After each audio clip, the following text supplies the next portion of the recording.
तो अब बढ़ते हैं हमारी आज की कहानी की ओर। हमारी आज की कहानी हमारे साथ शेयर की है उत्तर प्रदेश से प्रकाश ने। प्रकाश जी, आपका बहुत बहुत धन्यवाद। तो अब आपको कहानी सुनाते हैं प्रकाश की ज़ुबानी। मेरा नाम प्रकाश है और मैं उत्तर प्रदेश के एक छोटे से गांव में रहता हूँ। ये घटना मेरे साथ बचपन में घटी थी। बचपन में मैं अपने घर के जब भी पीछे जाया करता था तो मुझे दीवारों से आवाज़ें सुनाई देती थीं। मैं इसके बारे में अपने पापा और अपने दादाजी को बताया करता था, लेकिन वो मुझे उस दीवार से दूर ही ले जाते थे। मैं कई बार जानने की कोशिश करता था कि आखिर उस दीवार से आवाज़ क्यों आती है। क्या मैं बच्चा था इसलिए मुझे भ्रम हुआ करता था, लेकिन मेरे पापा और मेरे दादाजी मुझे उस तरफ जाने ही नहीं दिया करते थे। इसी तरह से उस घर में मेरा बचपन निकला। उसके बाद पास के ही एक प्लाट में हमने अच्छा सा घर बनवा लिया। उसके बाद मैं उस पुराने घर में कभी नहीं जाता। लेकिन जब मैं 10वीं क्लास में पढ़ रहा था तब मैंने अपने पिताजी और दादाजी से ये पूछने की कोशिश की थी कि आखिर क्या बचपन में मुझे भ्रम हुआ करता था। क्या सच में उस घर में भूत या प्रेत रहा करते थे। लेकिन कभी मेरे पापा ने मुझे कुछ नहीं बताया। लेकिन जब मैं 10वीं में था तब मैंने उस घर की चाबी ले ली थी। वो घर अब बहुत ही पुराना हो चुका था और उसकी दीवारें जैसे ढह सी रही थी। मैं वहाँ पर जाना चाहता था क्योंकि मेरा बचपन वहीं पर गुजरा था, लेकिन मेरे पापा और मेरे दादाजी मुझे बार बार मना किया करते थे। वो कहा करते थे कि उस घर में नहीं जाना चाहिए क्योंकि हमने उस घर को छोड़ दिया है। लेकिन मेरा लगाव उस घर से था तो मैं उसकी चाबी लेकर उस घर में पहुँच गया था। ये वक्त लगभग शाम के 6 बजे का था और मैं उस घर में घूम रहा था। मैं वहाँ पर पुरानी यादों को ताज़ा कर रहा था कि कैसे मैं बचपन में वहाँ घूमा करता था। मेरे साथ मेरा एक दोस्त भी आया हुआ था। हम दोनों उस घर में अलग अलग जगह पर घूम रहे थे। आपको बता दूं, हमारा नया घर इस घर से लगभग 1 किलोमीटर दूर था, लेकिन उसी गांव में था। ये इलाका थोड़ा पीछे की तरफ था। यहाँ पर तालाब पास ही था, इसलिए यहाँ पर ज़्यादा घर नहीं थे और यहाँ पर हमारा ही घर पुराना इस तरह से खड़ा था। वहाँ पर और भी कई घर थे, लेकिन वो सब घर को छोड़ गए थे और ये इलाका वीरान सा था।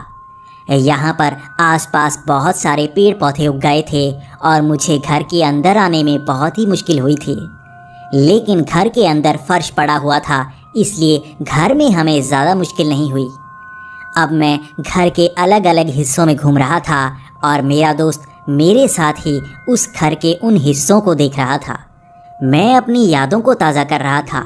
हर दीवार को हाथ लगाता और महसूस करने की कोशिश करता कि बचपन में मैं वहाँ पर किस तरह से घूमा करता था। ये वक्त सर्दियों का था, इसलिए अब काफ़ी अंधेरा होने लगा था। मेरा दोस्त कह रहा था कि उसे घर जाना है, लेकिन मैं अभी यहाँ पर घूमना चाहता था। बड़ी ही मुश्किल से तो मुझे इसकी चाबी मिली थी और मैं चाहता था कि मैं अच्छी तरह से यहाँ पर घूम सकूँ। तो मैंने अपने दोस्त को जाने को कह दिया, लेकिन मैं यहाँ पर थोड़ा समय बिताना चाहता था। मैं इसे अच्छी तरह से याद करना चाहता था कि बचपन में यहाँ पर क्या हुआ करता था, कैसे यहाँ पर मैं खेला करता था। जब मेरा दोस्त वहाँ से चला गया तो मैं घर को अच्छी तरह से देखने लगा। वहाँ पर दीवारों पर टंगी हुई किताबें वैसी की वैसी ही पड़ी थी। वहाँ पर पुराने संदूक, पुरानी अलमारियाँ उसी तरह से रखी गई थी, लेकिन वो सब खाली थी। उनको देखते देखते मैं घर के पीछे जा रहा था। वहाँ पर तालाब था और उन पुरानी दीवारों से ही मुझे बचपन में आवाज़ें सुनाई देती थीं। मैं अब घबराता नहीं था क्योंकि बचपन में जो भी हुआ मैं उसे बचपन का भ्रम मानकर छोड़ चुका था। मुझे यकीन था कि भूत प्रेत कुछ नहीं होते और ऐसा बचपन में भ्रम होता ही है। इसी तरह मैं उस दीवारों के पास गया। मैं वहाँ पर ये जानना चाहता था कि बचपन में मुझे किस तरह की आवाज़ें सुनाई देती थीं और क्या इन दीवारों से वो आवाज़ें सच में आती थीं या नहीं। जब मैं वहाँ पर पहुँचा तो मुझे थोड़ा सा अलग लगा पहले ये दीवारें बहुत ही अच्छी हुआ करती थी, लेकिन अब पुरानी होने के कारण ये थोड़ा सा भुरभुरी हो गई थी।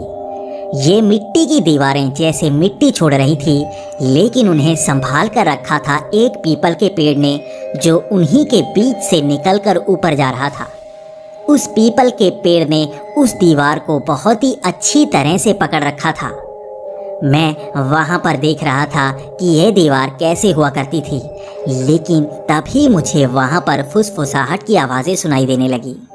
मैं घर के बाहर देखना चाहता था कि बाहर तो कोई नहीं खड़ा। वहाँ पर बाहर जाने की तरफ एक छोटी सी दीवार थी। मैंने उसे फांदा, लेकिन बाहर की तरफ तो कोई नहीं था। पीछे तो बहुत ही घनी झाड़ियाँ थी जो तालाब के बेहद करीब थी। तो मैं ये जान चुका था कि बाहर की तरफ तो कोई नहीं हो सकता, लेकिन दूसरी तरफ तो मेरा घर था और यहाँ पर मैंने खुद ताला खोला था, तो इसके अंदर तो कोई नहीं हो सकता। लेकिन वो फुसफुसाने की आवाज़ें मेरे कानों को जैसे चीर रही थी। मुझे ऐसा लग रहा था कि जैसे उस दीवार के पीछे कोई हो। मैं जैसे ही उस दीवार के पास जा रहा था तो मुझे वहाँ पर आवाज़ें अच्छी तरह से सुनाई दे रही थी। ये जैसे किसी बुजुर्ग महिला की आवाज़ें थी। मैं जानने की कोशिश कर रहा था कि क्या ये आवाज़ें उस दीवार के पार से आ रही हैं।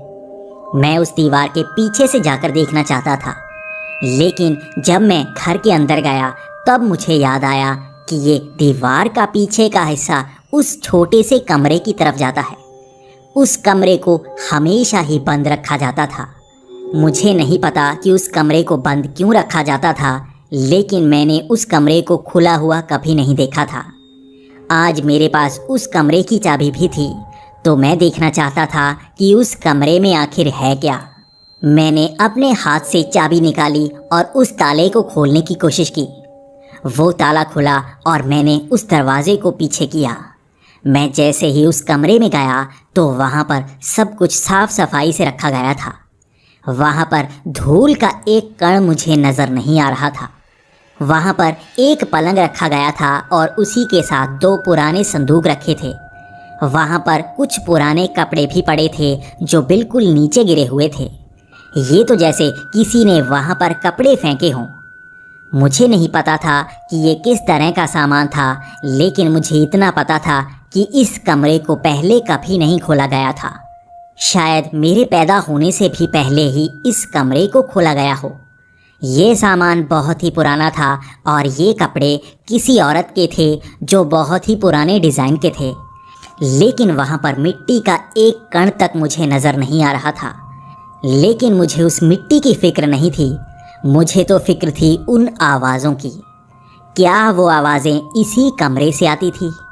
मैं ये जानना चाहता था कि वो आवाज़ें कहाँ से आती थी। ये दीवार बिल्कुल मेरे सामने थी और आज पहली बार मैं इस दीवार के सामने खड़ा था। हमेशा से ही इस दीवार को मैंने पीछे से देखा था और बचपन में यही दीवार मुझे भ्रम पैदा करती थी। आज ज़िंदगी में पहली बार मैं इस दीवार के सामने खड़ा था।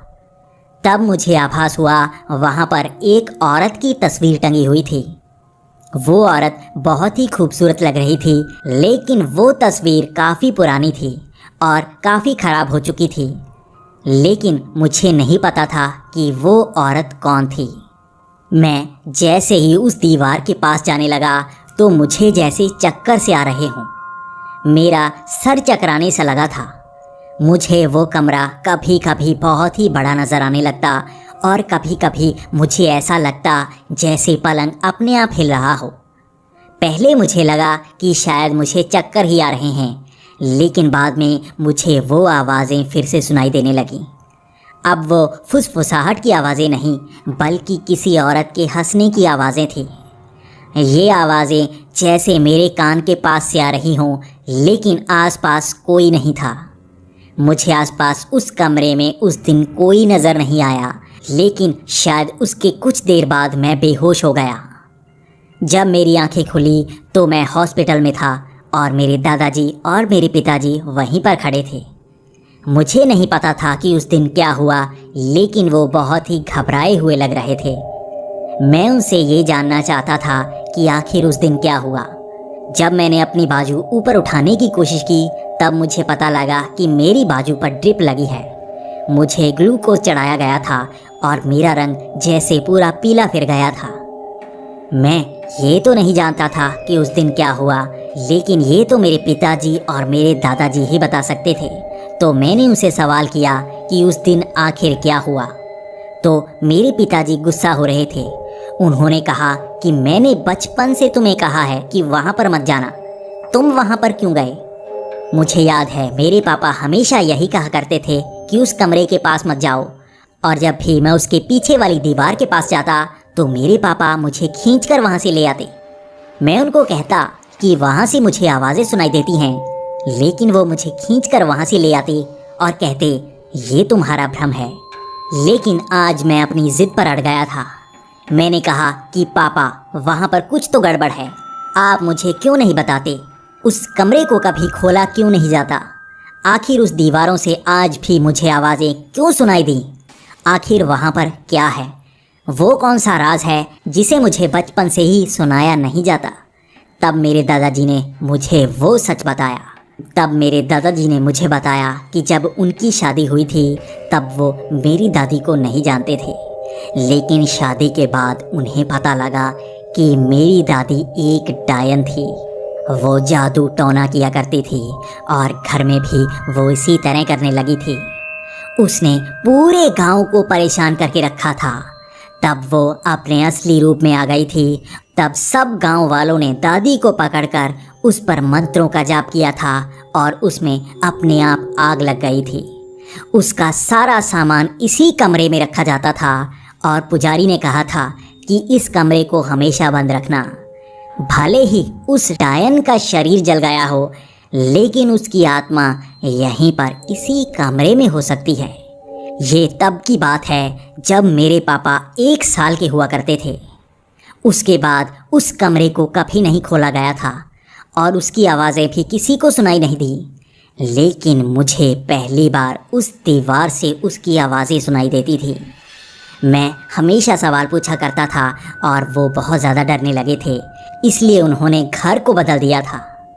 मैं ये सब जानकर बहुत ही डर गया था और उसके बाद मैंने ये ठान लिया था कि मैं कभी उस घर में वापस नहीं जाऊंगा। इस घटना ने मुझे अंदर तक इतना डरा दिया था कि मैं दोबारा अपने ही गांव में रहते हुए भी उस घर की तरफ कभी नहीं गया।